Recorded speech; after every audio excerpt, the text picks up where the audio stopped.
Are you saving all you can with Safeway for You? You may already know that you can save on groceries. But did you know that you can save up to $1 per gallon on gas at participating Exxon and Mobil stations? It's true. Up to $1 per gallon. Fill up at an Exxon or Mobil station today. Maximum gas reward is $1 per gallon up to 25 gallons on a single fill-up at participating Exxon and Mobil stations. Other restrictions and exclusions apply. For complete details, visit Safeway.com/rewards.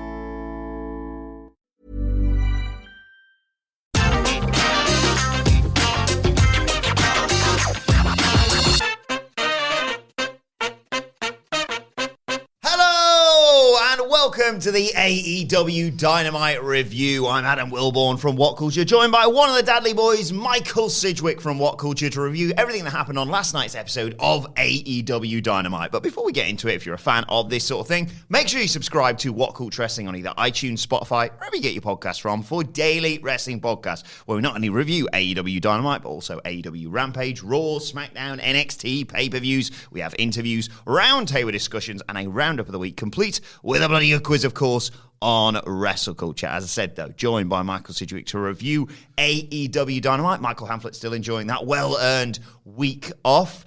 And what did you make of the all-out go-home show for Dynamite, Sidge? Well, I'm hyped as hell for All Out, which should answer your question. I thought this functioned tremendously as a go-home show without being an absolutely perfect episode of episodic television in and of itself. There were certain flaws. There were certain developments that I was just perplexed at why I should care. I think I know what you're talking about. Yeah, we'll get to that goddamn rubbish later. We're still not at that February 2020 peak where literally everything, top to bottom, was virtually flawless, and it was awesome. The reasons for that will become apparent as we review this show. There are certain creaking, boring white men polluting this television show, and I'm starting to get goddamn sick of it because I know how good it can be. However, as a go-home show, knowing that TV is a more lucrative revenue stream than anything else, so it balances payoffs in addition to hype and anticipation, this was beautiful mostly. And I know I do this as a gimmick often, and we'll talk about it in more detail. I just want to get your quick reaction to quite possibly the best 54-second build to a match ever. Yes.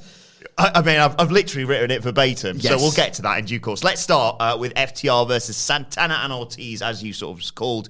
This opened the show.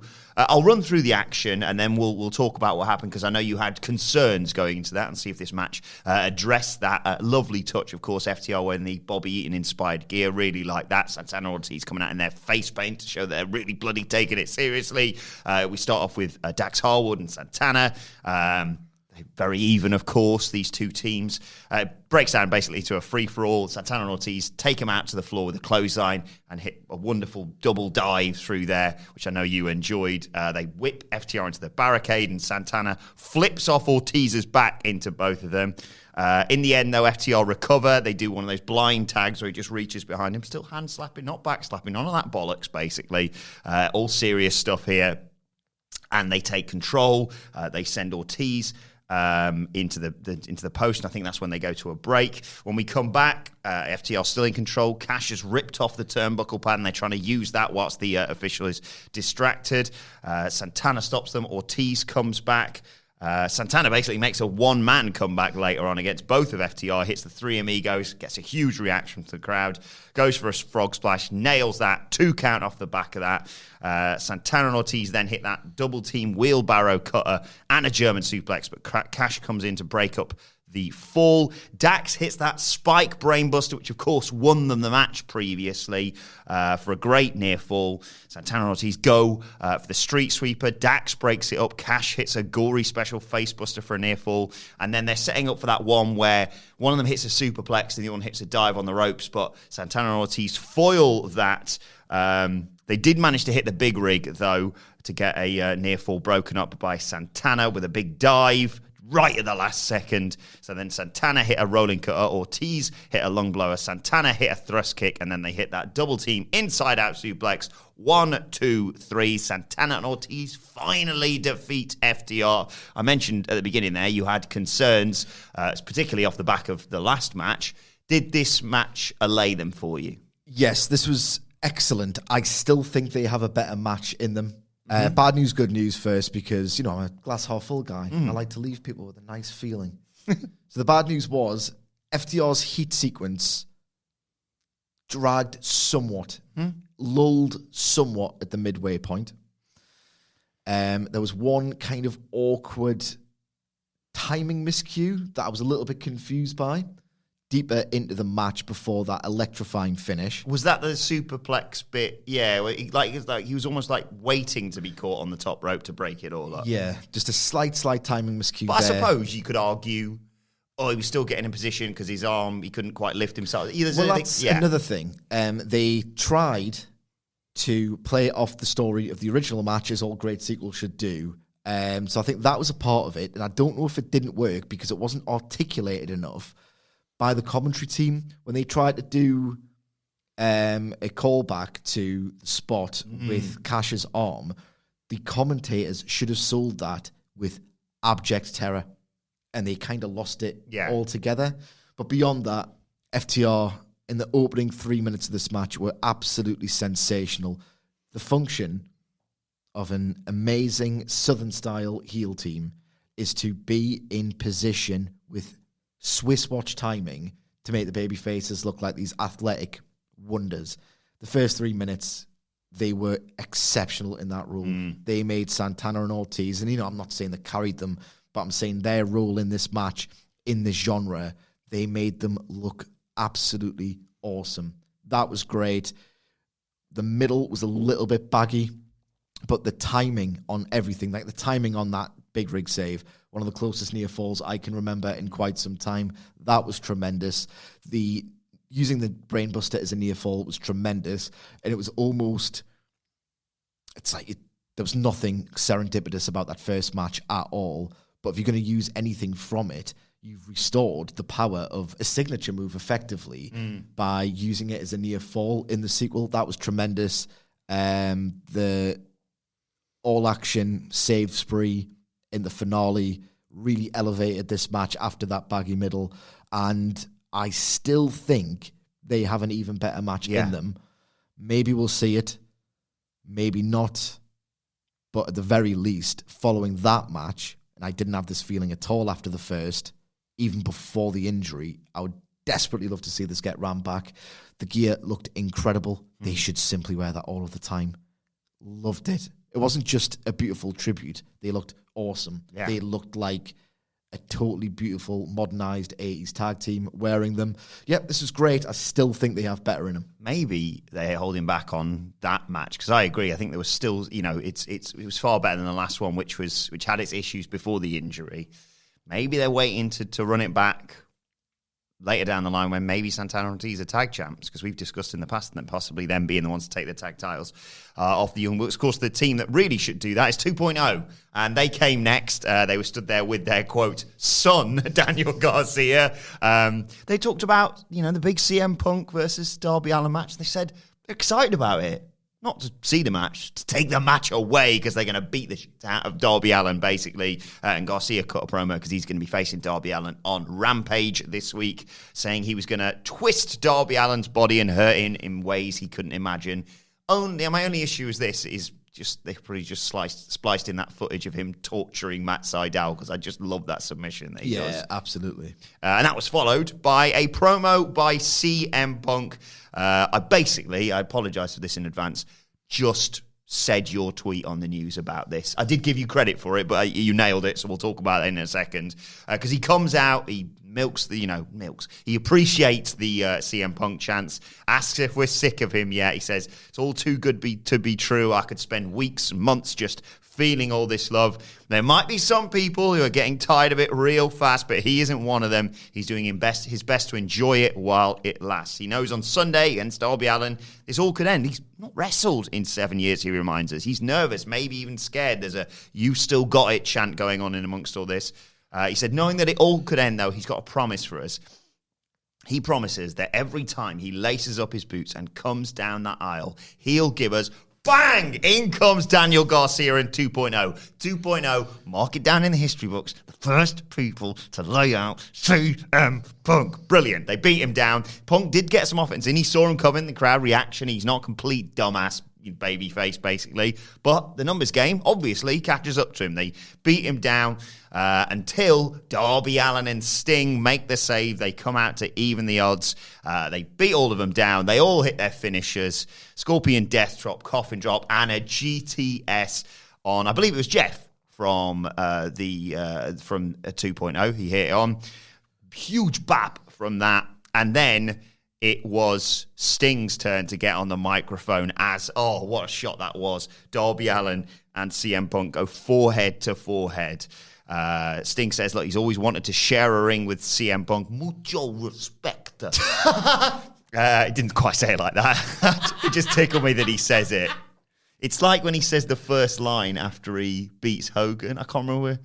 He says, like, I think I can't remember, but he says something absolutely ridiculous for someone who hasn't spoken in about 18 months. Anyway, he says the paths never did cross. All these years have gone by. That was then, this is now. Speaking of now, felt very good to watch her go to sleep happen before his very own eyes and see a coffin drop, and just felt good to be all together and clear all that traffic together. Look, he says he doesn't want anything to get in the way, anything to stop this match on Sunday. He says that includes him. He says this Sunday, Darby's ready, CM Punk is ready. He's going to fist bump Darby and all out. It'll be showtime for sure. And Excalibur just confirms on the commentary that means Sting will not be ringside for this match, which I thought was a great touch. And you said on Twitter, which I'm just going to let you talk about now, how this was timed to perfection. It was absolutely timed to perfection. Of course it was, because this is the go-home show. We'd seen this wonderful, life-affirming, really warm series of appearances by CM Punk, the human being Phil Brooks, putting on like a really sort of profound, not performance, that's almost my tiny little niggling problem with it. It wasn't a performance at all, and therefore didn't really feel like a pro wrestling storyline that you can't wait to see the conclusion of. They knew this. They knew it was time to flip the switch and turn Phil Brooks into CM Punk. And again, with the very second I thought, this one again, oh no, of course, they're cleverer than that. Of course they are. You got CM Punk forehead to forehead with Darby Allin. You got CM Punk selling a beat down. You got CM Punk, as you mentioned, going, right, I'm not an idiot. I can see what's coming here, and I've got balls. I'm going to go down swinging. He did precisely that.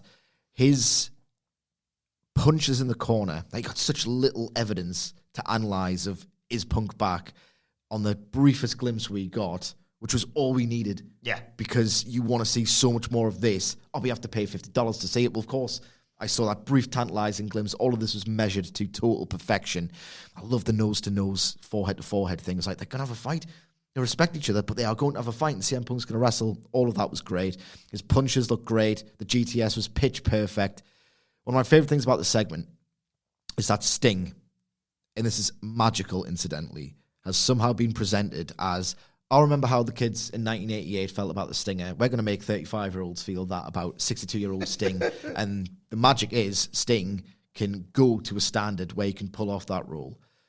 Sting, who has somehow been presented as this ageless, mythical icon, put over this match by saying, oh, it's way bigger than me. Like, bigger than Sting. When Sting is being Sting on TNT, it feels, again, magically, like nothing's bigger than that. And he was like, well, this is way bigger than me. It's like, he's the icon. Lovely little touch. We know it wouldn't have made any sense whatsoever for Sting to be at ringside to do his sort of really endearing nostalgia shtick. Doesn't fit the context of the match. This was the decision they had to make.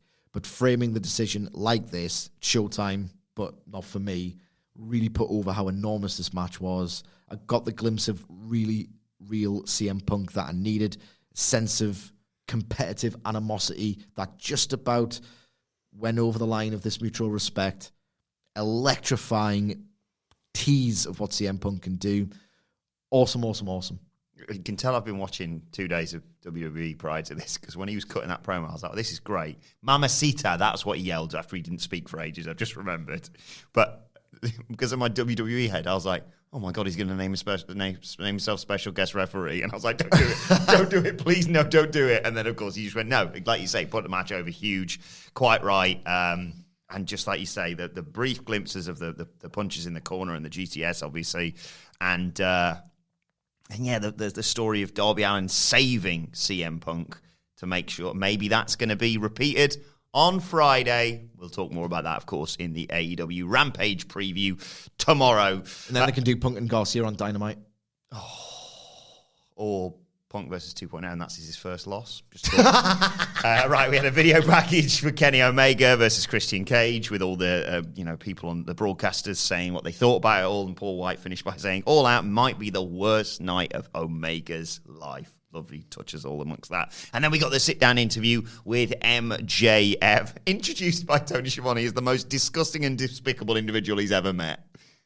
Thanks for this, Tony. It's so awesome how Tony Schiavone, and they've done this literally since day one. Yeah.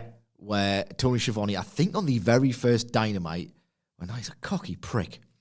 And the magic of how this puts over MJF is that everyone hates him in that company. Like, if you remember the Revolution match, sorry, I'm talking over you here.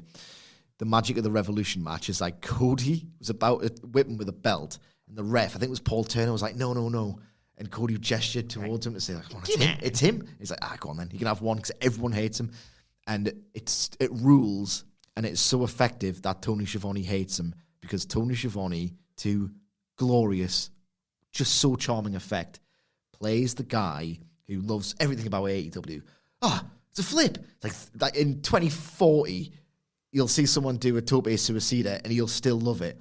He loves AEW. Britt Baker's a heel, ostensibly, and he's there doing the DMD with her. Yeah. He loves everything about his job, this company, this organization. He is the soul of it, and he hates MJF. Because, of course, he does, because MJF's an arsehole. And he's going to have to be the one to introduce the new world champion MJF down the line, of course, and hold the mic for him. Anyway, MJF cutting this promo ahead of his match with Jericho at All Out, runs through all of his nicknames over the years, of course, talks about Jericho being on top for 4 decades of professional wrestling. He said, look, you're going to be etched into the Mount Rushmore of professional wrestling. But then when all's said and done, I'll take your place. We'll probably change you after that. He says, look, Jericho, you've got... he talks about the shoes he's got to fill. He says, like Muhammad Ali... You're just coming back one too many times, basically. You're on a downward spiral. He talks about these issues that Jericho is having more and more often. But Jericho is this addict. He needs the spotlight. And that's why he's foolishly basically put his career on the line.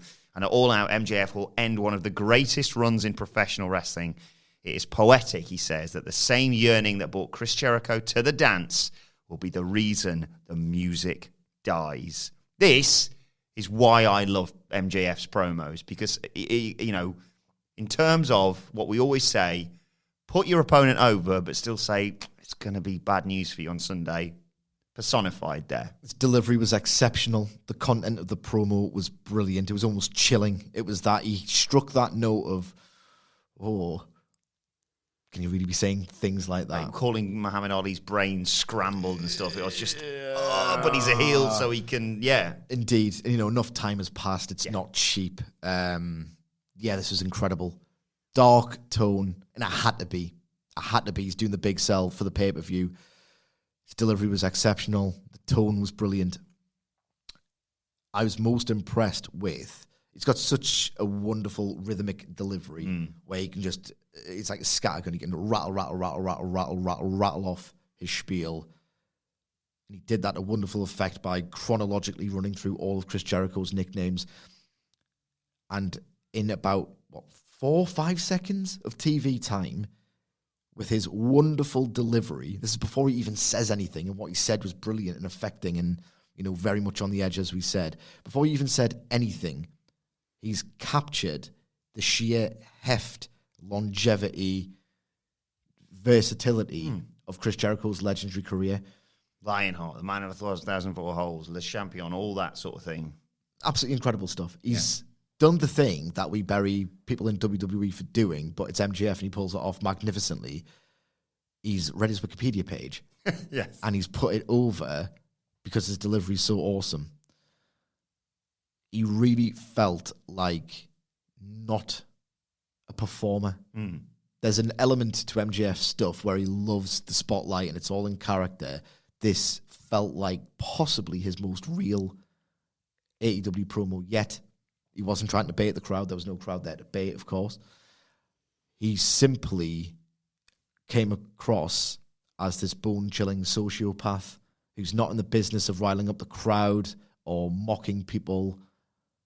This was sinister stuff, and I was completely wrong on the preview yesterday. He absolutely had to do this sitting down because the amount of heat he generates and how great he is with his off-the-cuff wit, he has to sort of play to the crowd, and I don't think that interaction would have sold just what might be facing Chris Jericho better than this sit-down did. And it worked perfectly with the word of the day toilet paper dichotomy between this and JR and Chris Jericho in the ring. Oh, Christ, which we'll talk a little bit about later on. What we got next was the match between Jack Evans and Orange Cassidy. Matt Hardy attacks Orange Cassidy before the match even starts. Immediately, of course, gets ejected, but that allows Jack Evans to take control and beat him down, beat him up in the corner. But finally, Orange Cassidy fights back, avoids an elbow in the corner, hits a flying DDT for a 2 count. Evans manages to avoid the orange punch, but gets hit with one of those tope suicidas by Orange Cassidy, I think, as we go to break there. Eventually, we see... No, we can't have gone to break because I remember what happened in the break of this match because Orange Cassidy hit a diving crossbody, hit a Michinoku driver, and then did those kicks of his before just about a sequence of a ridiculous number of the standing switches between the two. Eventually, Orange Cassidy climbs the ropes. Evans cuts him off and they battle on top. And we wonder what's going to go on. And they cut to commercial. You and I watched this on our friends at Fight, so we saw what happened. But for anyone not paying attention in picture, it comes back and the pin's already happened. Would love to know your thoughts on that decision. Basically what happened was Orange Cassidy small packaged Jack Evans to get the pinfall victory. Post-match, the HFO come down. Hardy comes down to attack him. Then the best friends, or Chuck Taylor and Wheeler Yuta, come down to make the save. The rest of the HFO come down to give them the numbers advantage and just overwhelm them. But thankfully, Jurassic Express come down to run off HFO. That a separate match on the kickoff, on the buy-in. We'll talk about that more on our all-out preview podcast, which should be out over the weekend. And instead, let's talk about the match and the decision to have the finish go on picture-in-picture. The match was fun enough. The standing switch spot amused me.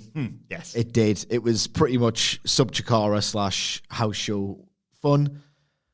Nice bit of variety to the show because it's going to be very intense. You must buy this pay-per-view. We all hate each other at the perfect time sort of fair. So it was nice to get a balance, I suppose. I was quite amused. Wasn't anything special or hilarious. I did enjoy Jack Evans' total slapstick bumping. Really good. Did he say freshly squeezed my ass at one point? I don't know, but I wish he did. I feel like he did. I don't know. I just remembered that. Or not. So it was fun. Nothing more.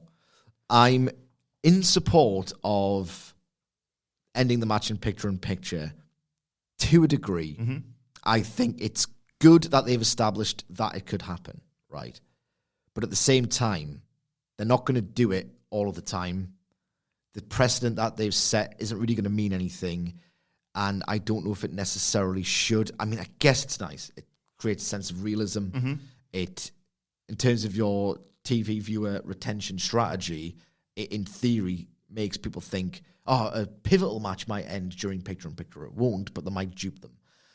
If you cast your mind back to October, I think, or November 2019, they established that the TV time remaining thing isn't just this little concession to something that might realistically happen. Jon Moxley and Pac fought to a TV time remaining draw. There was simply no time left to continue the match. It was good to establish the precedent at the expense of a narrative hook that would convince people to watch the next episode. What does that mean now? They haven't done enough, AEW in general. They did quite a bit of this in 2020, which was really appreciated, but you have to keep reminding the people of these things. They haven't done enough of establishing the time limit draw and the wonderful drama that comes with the frantic desperation of beating the clock. So I'll reserve judgment on how clever this was. And again, it's the sort of match that no one really cares about deep down, that no one's emotionally invested in Cassidy and Evans. So it's the best choice to do an idea that will only work if you revisit it. As it stands, they haven't done the TV time remaining draw for 2 years. 2 years is a long time in wrestling. It's even more of a long time. It therefore no longer matters.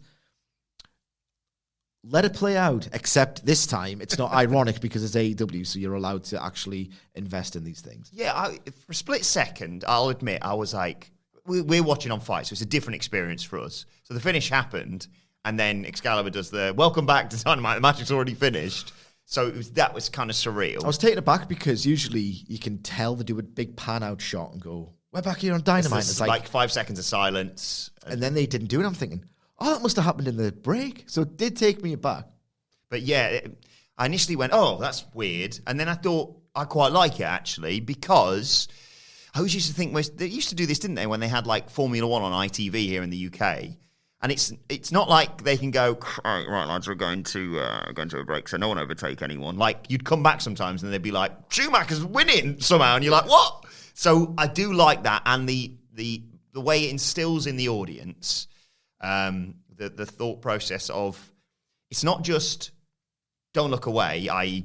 make sure you squint and watch the picture-in-picture, but it is don't go clicking around elsewhere because you come back and the finish could be happening right then, let alone happening during picture-in-picture. I thought it was a nice take on things, and like you say, we'll see where it goes from here genuinely as part of AEW going forward. And I wasn't there, this wasn't a main event title match, let's say, that they've gone, well, the title's changed hands in the ad. Like, it's something and nothing, and we get in the match again at All Out on the buy-in, which is a fair trade-up, I suppose, when it comes to the fact that we've lost a match. It's not like they've added another match to All Out. I'll say one nice thing about this. Matt Hardy has feud with the entire AEW's mid-card throughout the spring and summer of 2021 to the detriment of the mid-card. And I thought they'd abandoned the thread with Jurassic Express. They, in fact, have not. They were probably going to do this 10-man on a Dynamite or a Rampage. Obviously, we know that Pac Andrade off the card. So, circumstances permitting, they've done it here.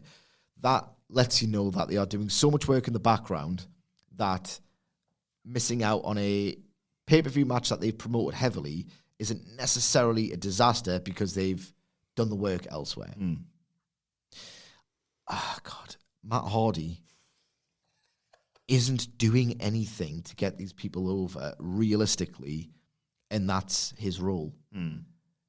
You're meant to work with an established veteran, and maybe some of the hidden things, the dark arts of how to work a match and how to structure a match that we're not completely au fait with will help the likes of Cassidy.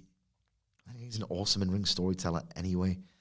There's an argument to be made that the mainstream of WWE for years and years and years might not be the best necessary way of bringing on talent. Different conversation. The reality is that the knowledge one might accrue from working with a Matt Hardy for several weeks at a time, that might inform their experience, their expertise, whatever. It doesn't really entertain me in the moment.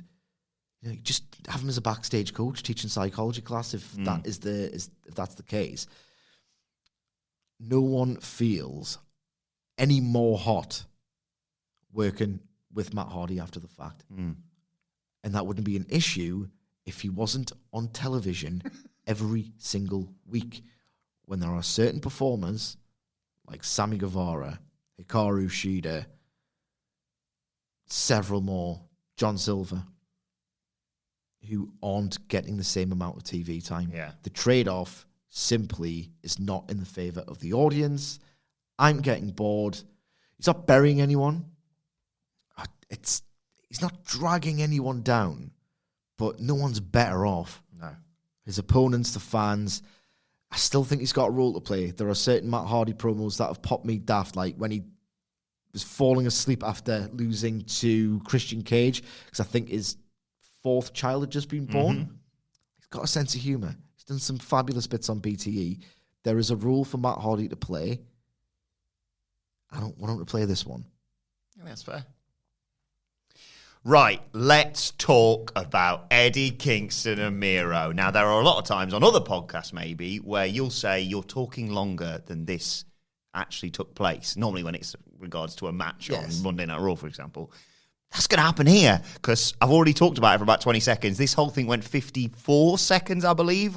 I glanced at it on the Twitter today so I could get this all verbatim. It was something like that. And yeah, we're going to pile the praise on this and talk about how Miro is quite possibly your favourite wrestler in AEW right now. So we start with Eddie Kingston. They haven't really done a lot, I think it's fair to say, to sell this match. Miro said, I want to speak to Eddie Kingston. Then he unmasked and murdered Fuego del Sol, and then Eddie Kingston came out and brawled with him on Rampage. So Eddie Kingston, cutting a promo, talks about the kryptonite of Miro, his Achilles heel, his neck. That's why people keep going for the DDT. He's going to be going after everything that Miro desires, that TNT championship, because if he wins that, if Miro loses it, he's no longer God's favorite. He says to Miro, take my hand. We're going to walk through hell together. What a line. And maybe if you survive that, you're going to go to your God's heaven. It switches to Miro, and Miro says, you talk about all this bollocks, basically. I didn't get the first bit of it, but he says, because I was too excited to write this line down. God's favourite only stays down for his wife in a hotel room after a victory. He says that the Mad King will realise that redemption only comes after agony. He says, I'm coming to bring both. This is the word of the Redeemer. 54 seconds that sold me on this match instantly. A few dissenting voices, and I understand where they are coming from, because I would lap up all of this that could be delivered to me, and I hope this feud isn't over. It must continue. There's no irony. This feud literally must continue. A few dissenting voices saying, this is great, I want more of it. Do you?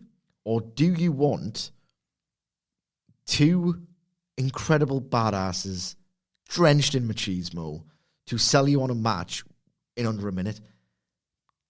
If they can do that, let them do it. That's awesome. It allows more space for epic matches, big angles, longer promos on the show. It is the ultimate in what a pro wrestler should do. Economy. Like, everything's so bloated. The only thing we're worried about at All Out, which looks like an awesome card on paper, is AEW's propensity, consistent with the wider trends of pro wrestling, to give people far too much and to exhaust them.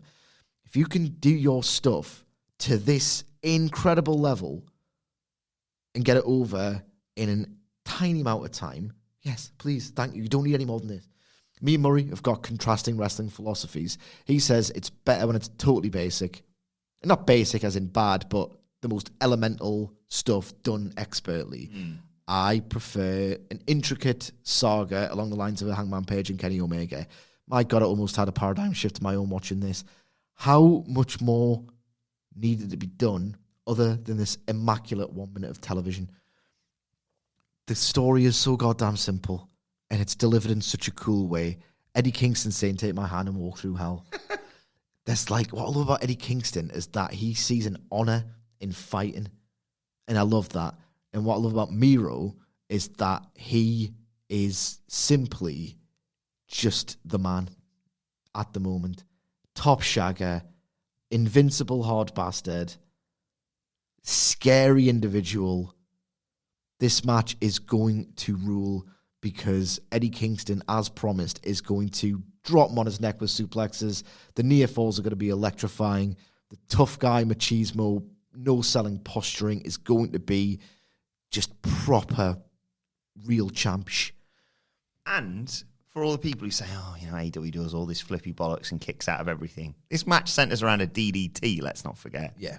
Like, I'm not, besmirching the DDT, but in terms of the maneuvers that we see in AEW, it's pretty basic. Yeah. It's a DDT. Yeah, this is just going to rule so hard. Like, the bare elements of this are so great. Eddie Kingston says, I'm going to break your neck. That's a scary, cool threat.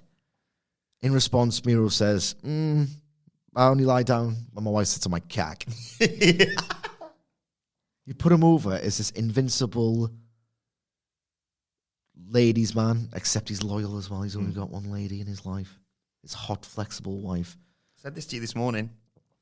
I might actually agree for once with a live sex celebration on a wrestling television show if Miro wins this. Jesus Christ. Just the most badass stuff. Yeah. Proper badass stuff. I love it, Maggle. Then we got a video package promoting Moxley versus Kojima for All Out, which Moxley called him a crazy asshole man. Tickled me. Love that. He says he's going to do egregious, felonious violence. That's awesome as well. To a 50-year-old. And that's going to be lit as well. Right, let's talk about, we mentioned it earlier, let's talk about Chris Jericho's response to MJF, his in-ring interview with Jim Ross, who was very emotional. You were loving this. Very emotional. Oh, my God. What a great carny. And I mean that in the nicest possible way. Yes. Either Jim Ross has put on the performance of a lifetime by being genuinely emotional at the prospect of someone he's close with. Lest we forget, Jim Ross and Chris Jericho were having conversations with the Khans in 2019 before we even knew anything. They are linked together. They told us how long they've been linked together. Yeah. If Jim Ross wasn't visibly upset at the idea that this is one of the last times he can sell or even call a Chris Jericho fight, and he's worked this, what a performance from Jim Ross. The guy gets buried because he's a bit of a pervert and he makes loads of mistakes and doesn't care that much about certain aspects of AEW's in-ring.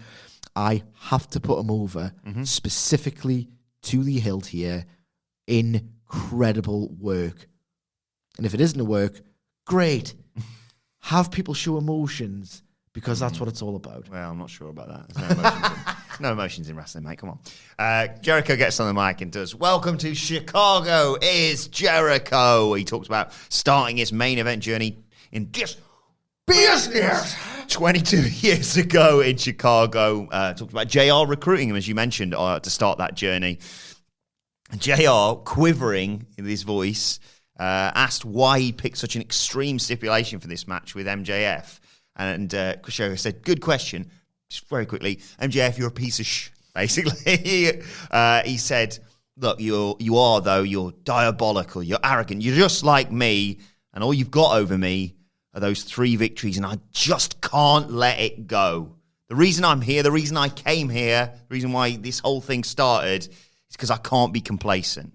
Look, there's never a guarantee that AEW is going to succeed, but yet here we are, episode 101, as the hottest wrestling company in the world today." Said, "Look, I could stick around for longer. I could have matches wherever I fancy with whoever I fancied. But every time I look in the mirror, I'd think, you couldn't beat MJF. But you know what? I don't want this to be the end. I want more. I don't want it to stop, and that's why I have to take the chance. If something goes wrong on Sunday and his journey ends right where it began in Chicago, so be it. He's going to move to the commentary desk. He's going to thank everyone for their support. But he said MJF's not going to take this away from him. If MJF wants to take him out, he's going to have to be the best he's ever been, break every bone, etc., etc. But that's not going to happen. God damn it, he's Chris Jericho. MJF doesn't have what it takes to get rid of him." And he concludes by saying, "I'll see you on Sunday at All Out, you little prick." Again, another terrific verbal performance on a show, just absolutely resplendent in exceptional promo work. This was another great promo. Jim Ross sold it. There was one little detail that I loved about Chris Jericho's promo here. The whole promo was great. The idea that if you're going to be generous about this, and I'm a generous reviewer because I believe in the product and the thought and the passion that goes into crafting it, beating MJF once for him isn't necessarily a measure that he's won the feud. It's just a relief at this point. He kind of accepts that MJF is the better guy. He's beaten him 3 times. He just needs to beat him once for the sake of his ability to continue to do this. That might be a generous interpretation. What I love about this promo was in the first line, "Chicago is Jericho," because for 2 years of his AEW career, Chris Jericho has repelled any chance of Y2J, bit of a dickheaded fashion. These people are chanting his name because they like him. He's going, shut up, I'm not Y2J anymore. I reinvent myself all of the time. He's like, he loves being the reinvention guy. And, so he should. It's impossible to stay over as long as he has without getting resented in weekly, all of the time pro wrestling. He's done a tremendous job, and goddamn it, he knows it as much as anybody else. Hey, check my name, huh? Piss off. Check the new name. I'm a reinventor. For him to dial back the years and enjoy being an older version of Chris Jericho was such a smart, subtle move, because it put over the idea of, this is the last time he does it. Why not get a little bit of call and response? Because I love this crowd so much. I love the adoration I get from this crowd. If I have to do one more promo to build one more match, I'm going to indulge myself one more time. Exquisite detail. Like, genuinely, if you think about how much he hates the Y2J stuff, to do a little snippet of Y2J really brought home. Maybe just want to do one more shortcut to a pop, because that might be the last time he gets a pop to build a match. Yeah, really, really nice stuff. And as you alluded to, he came out to Judas and appreciated it, but there was that look in his eye of like, this could be one of the last times this is happening. I don't think it is, but they've worked it so fabulously. Another great video package came next, a response to CM Punk effectively from Darby Allin, saying, look, CM Punk said when if he was 15, he'd be a fan of him. Well, when I was 15, I was a fan of CM Punk, but he talked about feeling overlooked. He said CM Punk said he was first on his list. Well, I should be the last name on the list. I know what I need to do, though, to correct all these problems and issues that I'm having with all this. I have to beat CM Punk in Chicago or die trying. And he's said that he will. Again. Not beat him, but he'll die trying. AEW are fabulous at conveying a real sense of high drama and anxiety about these matches and the stakes behind them. We'll get to that in the main event. Jesus Christ, I'm terrified of this cage match. This was, again, exceptional. This first hour of Dynamite, outside of the post-match of the Orange Cassidy, was just un-goddamn believable. And speaking of unbelievable, this was so believable. Who else was going to be Darby Allin, straight edge punk guy who named himself after a legend of the punk scene? Of course CM Punk is going to be his favourite wrestler. Of course CM Punk has been saying that line in media and on TV to build to this line to further the strand of mutual respect. Awesome. And I also love the idea of Darby Allin recognising a few things that we've noted of isn't it nice that Darby Allin CM Punk's first opponent, the implication being the first of many on his way to a main event world title run. And Darby Allin's like, no, do not piss me off and patronise me. I've wanted that. I've wanted Phil Brooks to be CM Punk. I got everything I needed out of something I was being very pedantic about. Perfection. Then we got Powerhouse Hobbs versus Brian Cage. Been waiting a while for the fallout from this, and Brian Cage and Team Taz, and felt like it was worth the wait because they beat the crap out of each other here. Brian Cage attacking Hobbs during his entrance, hoiking him into the barricade, hooks there at ringside. He distracts Cage to allow Hobbs to cut him off with an elbow drop. Hobbs mocks Cage, then just hits him with a sodding flatliner in response. And the finish of this sees both men go for finishers. Hobbs hit a huge spine buster for a 2 count. Cage comes back, hits a rising knee and a sort of F5. Outside in vertical suplex. Just defies logic what he can do, especially with someone the size of Powerhouse Hobbs.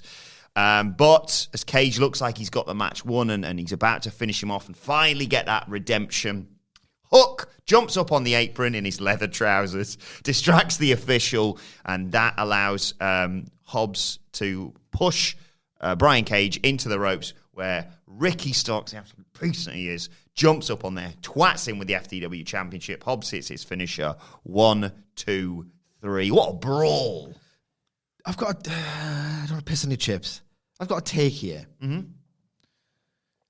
AEW's long-term storytelling is, in fact, sometimes so long-term, it's so well thought out in advance, and so well foreshadowed before the actual factions implode and the conflicts arise, that sometimes like a really fun or a quite fun match that this was, physically impressive, some cool moments, just buckle under the weight of the expectation that it presents for itself. Ordinarily, in a vacuum, I'd have enjoyed this match a lot more if they'd not invested so much TV time in it. And of course, as we've said quite often, Brian Cage isn't really it. It's a really fun worker for his genre, the whole incredulous, Christ, him doing that. He's not a big episodic TV guy who you can really embark on an emotionally invested journey in. In a vacuum, something like this would have been way more fun. But the fact that they spent so long building to it, when it actually happens, sometimes these things can only resonate as an anticlimax. Yeah. Certain matches and certain characters don't necessarily fit the big, sprawling saga of AEW's trademark in-house storytelling. And I couldn't help but feel like all of that for this is fun in a vacuum, nothing more, and yet they've built this bastard for ages, and I'm thinking, that was a decent payoff, I guess. The actual thought behind timing of the finish, really well done. Yeah. Leathered him with a belt. I forgot Ricky Starks was there. Really nice heel stuff. But again, sometimes you just need to get to the bloody point. Yeah, I think that's fair. Another great promo came next. Aleister Black sitting in a room calling out people for fights. I mean, it's exactly the same as WWE. I'm joking. I'm just saying. He actually has the fight, asshole. Yeah, and I was saying to you earlier in the office, that's exactly what performative twats are going to say on Twitter today. How's this different from what he did in WWE? Well, probably because he keeps kicking people's heads off, and he'll do it again on Friday on Rampage. Malachi Black, of course, is talking about Lee Johnson. He's given him 7 days to atone for his involvement at the end of last week's Dynamite, and said he didn't run off from Lee Johnson. He done what he needs to do. Kill the Andersons. And speaking of which, he's going to murder Lee Johnson and place coins on his eyes so he can pay the bloke at the River Styx when he sends him to hell, basically. That visual is going to look awesome. Yes. He's going to kill Lee Johnson. He's alluded as well, this one's not going to be a squash. There's a coded message of enjoy it, take my time. This is going to be like the proper Aleister Black does a back and forth. Malachi Black does a back and forth. Is this the first potential one where he does the raising their head on his foot thing, do you reckon? Potentially it happens. It feels a little bit corny, but in all the best ways, this eye thing. If in fact it looks like he has murdered a man in the middle of the ring, the coins on the eye, that could be an awesome, quite stirring visual thumbnail potential. Yeah. Oh, yes. Very good point. Right. Let's talk about what happened next. Because QT Marshall... Sorry, one more thing before I get in the mood with this. I'm so glad he foreshadowed it and told you what he was going to do. Not only does it make him more convincing and believable because he actually puts his actions... he just does what he says he's going to do, essentially. Yeah. If he hadn't said the symbolism behind what he's going to do on Friday, poor Excalibur, as he's been asked to do too often, would have to recap an entire debutante's career in a minute. That's a blade! That's the Japanese death legend Luther. Hades! People think, what? River Styx! Hades! Read about it in school, Don't remember? be the ferryman! It's Crystal Park! Right. QT Marshall's in the ring. He's got the factory with him. What is this? He calls out Paul White, heavyweight to heavyweight, he says. Well, that did tickle me, I'll give him that. Paul White comes out. He knows exactly what he's about to get into, steps in the ring, and QT Marshall sets everyone in the factory on him. And they do that thing where they beat him down in a corner, and he explodes out of it. Everyone goes flying. He choke slams someone. Aaron Solo's like, don't worry, lads, I've got this. I'm climbing up the top rope. Jumps off. Just takes him out of the air, basically. And the Gun Club slide in the ring. Great slide, I'll say that, from Billy Gunn. Lovely slide. Slides into the ring to flank the Big Show. Sorry, to flank Paul White. Muscle memory there. And cover him off. QT Marshall gets a chair, goes to jump in, gets just pushed off the apron, basically. And you think, what was that bollocks? And then... Mom, can we have the Shield breaking up? No, we've got the Shield breaking up at home. Billy Gunn just hits Paul White with a chair. I initially thought that was an awful chair shot because he's missed the part of his back that he's meant to be hitting, obviously. But Nice actually good explanation from commentary, basically saying they're going for that surgically repaired hip of his. Yeah, Billy Gunn hits him in the hip, keeps battering him a couple of times with the chair, and stands over him as QT just can't believe what he's seeing. And as they leave, everyone else in the factory comes in, picks up Paul White, and QT Marshall hits an assisted diamond cutter on Paul White. What did you think of the Gun Club betraying Paul White here, Sidge? Right. Because he wears the T-shirts or the shirts, QT Marshall, that is, I'm going to do a very bad Tony Soprano impression. Oh. How could this happen? How could this happen?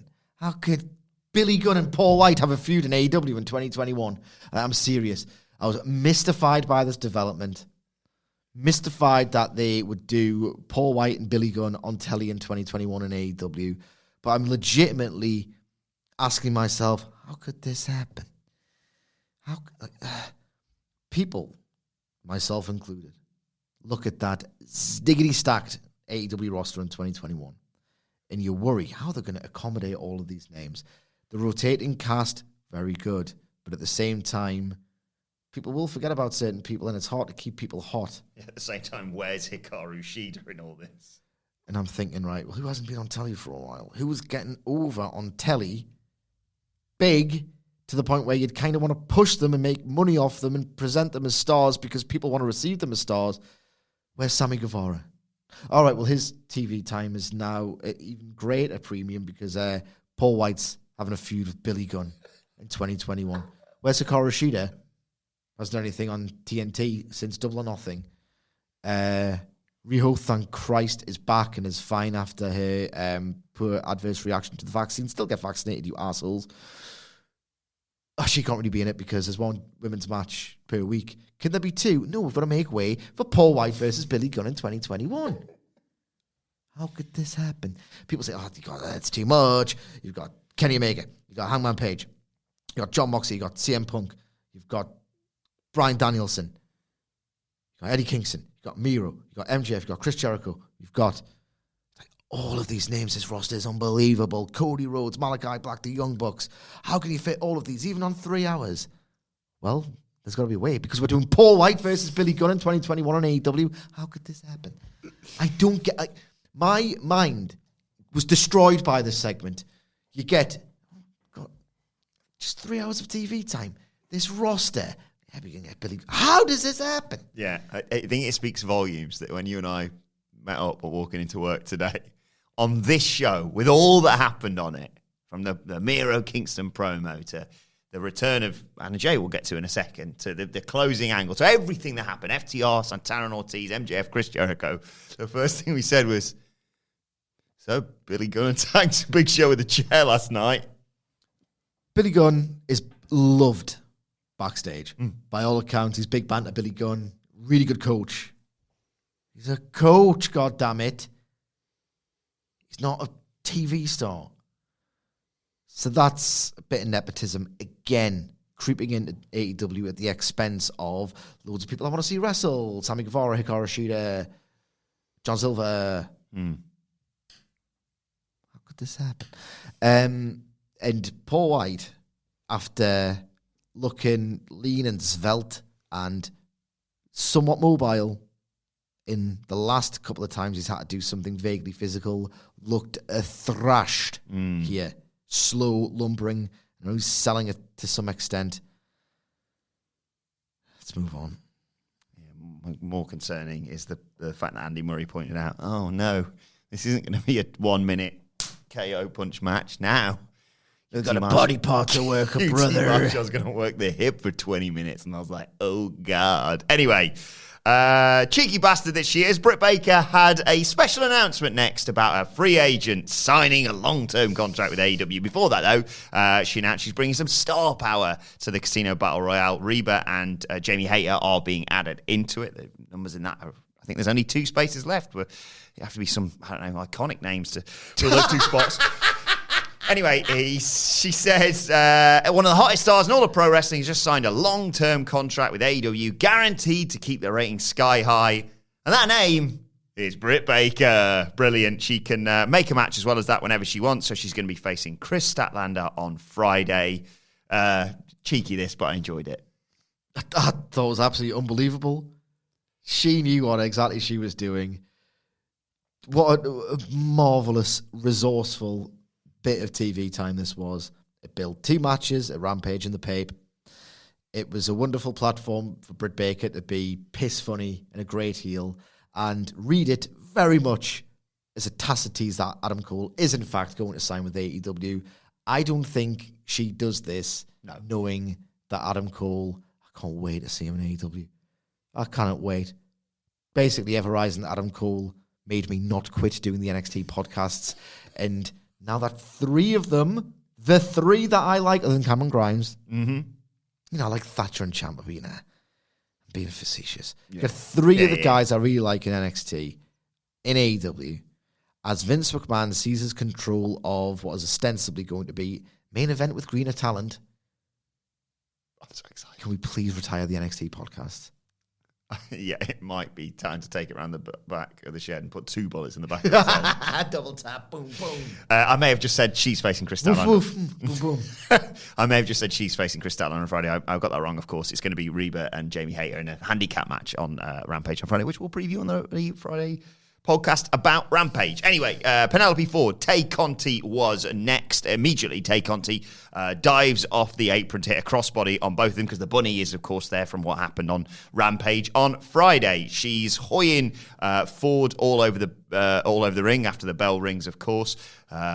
Turns a backbreaker into a roll-up for a 2 count. She gets a pump kick. It's another 2 count. Comes off, or goes to go off the top ropes, but Ford pushes them to send her crashing to the mat as we head into the ads. Ford later on hits a handspring spear. Then Conti comes back with a slam for a near fall. Ford goes for the Muta lock, but Conti fights out of it. She puts the calf slicer on, and Ford struggles to get to the ropes. Conti still in control when Ford counters with a double knee gutbuster for a nice 2 count. And Ford takes the official to allow Bunny to get involved. It looks like we're just going to see a repeat of what we saw on Friday. But Conti shoves her off the apron, rolls up Ford, 1, 2, 3. And then, yet again, another correct call by you and I. It is the numbers game again. Penelope Ford and the Bunny beating down Tay Conti post-match, when who should return but Anna Jay to chase them off. Tay Conti is clearly ecstatic for this. I think she was meant to be out for potentially up to 12 months, only just 6-7 months after she injured her shoulder in training.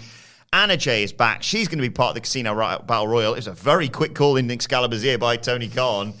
Yeah, I know, a load of bollocks. So basically, Miro and Kip Sabian take 8 months to get the friggin' match with Best Friends. 8 long months. And this one takes 8 milliseconds. Yeah. It literally, she returns. Everyone's a member of the Anna Jay community. And Jim Ross is. Yeah, and Tony Khan's, let's get rid of the Casino Battle Royal. Bloody hell, we need more women in there. That's basically what happened. But yes, what did you make of Anna Jay's return in this match? Actual narrative development. A nice anti-Vince Russo energy to the post-match. Thank Christ. Can you imagine if he booked this? You conniving bitch, you took my spot when you were away. You don't know what... I think I've got AJ Styles and Anna Jay confused. Yeah. She's not actually a hick. So, really nice post-match. You know, whilst Tay Conti was doing all this, what was Anna Jay doing before? I'm sorry I interrupted you. I just love AJ, man. Love taking the piss out of AJ. What a guy. Great source of material. Hot little match. Not in a Jim Ross way, but like a really well-worked match. And I say well-worked because the continued slot that the women get means that fans at this point have been conditioned to go, right, it's a women's match. It's the buffer before the important things with the men. So Conti got a nice pop, but they are conditioned to think, oh, this isn't really significant. Because I know, as an audience member, that it's the thing that happens, I just want to get something out of the way to convince you to come to the main event. They had a nice match that was quite snug, convincing. Conti's stuff, The strikes look great. There's still a little bit of a footwork thing that I'm sure will come with more and more reps. They really work the crowd into it. Loads of nice little strikes, submissions. Just a nicely put together match that the crowd really got into because they are well behind Conti, whose facial expressions were great. Situationally different demeanor considering the events that happened to her on Friday. She didn't just do her entrance pose. She did it to a degree, but she had a stone-faced, I'm going to mess somebody up because I'm pissed off demeanor. Love that. Yeah. Absolutely love that. This was genuinely another promising development in a women's division that really needs to deliver on those promises consistently. Thunder Rosa's backstage before the main event, getting questioned about her chances in the Battle Royal. When in comes Nyla Rose and Jade Cargill to beat her up, basically. And she says, was this supposed to intimidate me? Because if I'm going to go down, I'm going to go down swinging. She tries to fight both of them off, but again, it's Nyla Rose and Jade Cargill working together. They beat her down, and then they go to face to face when Smart Mark Sterling steps in between them. Cleverly, good, makes sense, and bargains with them and with Vicky Guerrero, who's, of course, the manager of Nyla Rose, to say, look, there's money to be made if we don't go at it. Let's save this for Sunday, girls, sort of thing. And they leave Thunder Rosa laid out before the pay-per-view. Nice little breadcrumbs. You're going to get the Nyla Rose Jade Cargill showdown, and it's going to get a pop, and they've built it as an organic layer in the match. It's the sort of thing that happens in most battle royals. The fact that they've done a little bit of a tease of that on telly hopefully will inform the moment when it happens. They've done a decent, by their standards, which aren't particularly great in booking women's wrestling, they've done a decent job of like threading little hooks into the match and dangling them so that fans can pick up on it in Chicago when it actually happens. It's bare minimum stuff, to be honest, but at least they are doing it. Right, let's get to the 8-man main event. It was the Elite, the Young Bucks, and the Good Brothers, that is, of the Elite, to take on the Lucha Bros and Jurassic Express ahead, of course, the Young Bucks versus Lucha Bros in a steel cage for the tag titles on Sunday. The big men started off, Gallows and Luchasaurus. Big strikes from the both of them.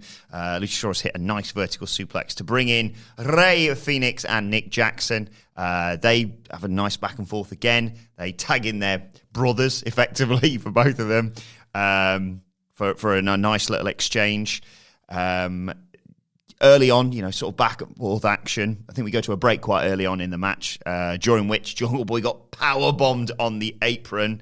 Then it starts to get good. Rey Fenix, computer game. I don't know how to describe it. Like, I want to say Rey Fenix hops all around the ropes, but that doesn't give it enough justice. Computer games is the only way I can describe it. Bounces, bottom rope, middle rope, other rope, next to your rope, over, legs not on the rope, legs on the rope, hips on the rope. I don't know what he does. Anyway, he hits a step-up springboard arm drag, basically, on Nick Jackson after fighting off Carl Anderson. Penta hits a thrust kick and then missile drop kicks someone's arse. Matt breaks up the pin attempt. Nick hit a mad arm drag combo thing as well. And then all four of them are going to be in the tag match on Sunday, super kick each other to knock everyone down. Great stuff. In comes Luchasaurus later to take on Carl Anderson. Hits a choke slam, hits a standing moonsault, gets a 2 count off that. In comes Penta. They set up for the Fear Factor, but the officials distracted, and of course that git, Brandon Cutler, gets involved to cold spray Rey Fenix's eyes, and that allows the Good Brothers to hit a magic killer on him for a near fall. Great stuff there. And again, reiterating the need for a steel cage on Sunday. Rey Fenix counters a BTE trigger, hits a double handspring cutter on the Bucks. That looked great. Fights off the Good Brothers, but that allows the Bucks to recover, catch him in a crossbody, and hit the Meltzer driver. 1, 2, 3. I'll tell you what, let's talk the match, and then we'll talk the fallout of the match afterwards. The match was awesome. It took a little bit while to get going, but when it did, it was just a furious adrenaline festival that you'd obviously expect given the people involved in it. This accomplished subtly 2 things. When Jungle Boy got taken out, he at least got taken out. That apron bump was absolutely brutal. It's one of those things where you can't recap it. There's not a particularly great story or a particularly substantial story. You know what you're going to get. They'll tell a more substantial one on Sunday. I'm I'm sure. But for now, it was a tease of the great wrestling you're going to see. But in addition to that, the Young Bucks and Lucha Brothers have had better matches. They've been involved in better matches together than this, which was still on the 4-star level because it was absolutely ballistic by the end. But I was watching their stuff closely, and I don't think they've ever been as locked in to their incredible chemistry. In considering the ambition of the stuff they do to each other, how good that chemistry has to be, they've never looked as locked in to what they can do together as they did for these brief, thrilling glimpses of what's going to happen on Sunday. They worked incredibly well together. I was desperate to see the match following this. They did a nice little story beat with a double super kicks to establish the idea of they are so locked in and they are so close together in terms of the quality level that they are super kicking each other in the face with inch perfect time, and they're inseparable, basically. That was the thread that you were asked to pick up. Their work together just looked phenomenal. And it's so weird. Pinning your challenger, which is what they did here with Phoenix, ordinarily I would bury. Maybe it's biased, but is it a clue that there's actually going to be a title switch? Yeah. Is it an overt... Are they playing on the knowledge of our history of how these things happen in WWE to make us think that one's going to happen? Otherwise, if they beat them twice, is that the best idea? We'll find out on Sunday, but it was certainly effective in the moment to make you think, oh, well, they're going to win at the pay-per-view, because there's no distractions at the pay-per-view, and they were going very distraction mad again in this 8-man. Their work was electrifying to the point where I'm thinking they're going to have a surefire match of the year candidate, even more sure than I was this time yesterday. Yeah, I think the thing is, like you say, they're playing on the audience's knowledge of usually the losers on Sunday stand tall on the TV beforehand. That doesn't mean anything when it comes to AW because they're more complicated than that. And like you say, Lucha Bros were winning until Brandon Cutler got involved with the cold spray again. They were going for one of their finishers. So, yeah, like you say, I don't think it takes anything away. And it was all about what happened after this as well. Kenny Omega, with his new black hair, comes out. He wants to put some salt in that pepper, I think. It's distracting. Yeah, he's flanked by Michael Nakazawa, of course. That's the very first thing I've said on this podcast that is vaguely critical of Kenny Omega. Ever. So they, obviously, ridiculous numbers game allows them to beat up the baby faces. Omega's just cutting promo on them as he's doing this, taunting all of them. They put, I think, Luchasaurus through a table with a magic killer. And Christian Cage, of course, he's challenging Omega on Sunday for the title. He comes out to attack him, but it's the numbers game. It's what the Elite always rely upon. He gets overwhelmed, and then Omega gets on the mic and talks about having a lovely dinner, a lovely chat with Tony Khan. But he does have to be careful with his belongings. He's stolen the key or whatever it is, the lever or whatever it is, tells Don Callis to lower the cage to allow them to beat up all the people they're going to be facing on Sunday without anyone getting in. So, you know, I think it was JR who said this is meant to be keeping them out on Sunday, but right now it's keeping them trapped in with all their opponents effectively. People run down to try and get into the cage. It's a cage, it's great. Yeah, Marco Stunt tries to climb up, gets cold sprayed. Same with sort of Dante Martin. I think Frankie Kazarian obviously is there, Orange Cassidy. Cold spray for everyone, basically. And kendo sticks for everyone, too, that just get whipped around everyone. They've handcuffed the Lucha Bros to the ropes. They hit thrust kicks on just about everyone. And then together, they all hit the BTE trigger on Christian as the show goes off the air in this wild conclusion. The Elite stand tall before All Out, Michael Sidgwick. Yeah, it felt more confusing and laboured than the chaos they were going for. The fact that I didn't have this white hot heat backdrop, and I love Kenny Omega, and I'm going to tell you why I love Kenny Omega in a second, but his kind of stilted delivery amid all this chaos just made it feel way more baggy and contrived than I think they were going for. So I wasn't the biggest fan of the post-match angle in terms of the execution. The idea was great. The execution was iffy. I'll not lie about that because why would I? I love the idea of them attempting to scale this enormous cage that they cannot, in fact, successfully scale because it is a cage that is enormous, designed to keep people out of it. If only there was footholds going to the side of it, that would have really been helpful. Yeah, I know. So that was great in theory. Kenny Omega playing this arch, exaggerated theatrical character is the only person who can get over the concept of a cage lowering mechanism, or whatever he said, over. And I'll tell you what, there were certain points throughout the show with various camera angles, and I thought, they've got the cage up there. And I'm thinking, oh, God, they've got the cage up there.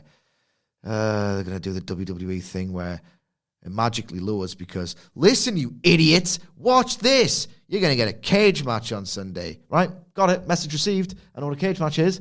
You must see the cage. You must see the ladders. Like, I'm not an idiot. So I thought it was going to magically lower. Yeah.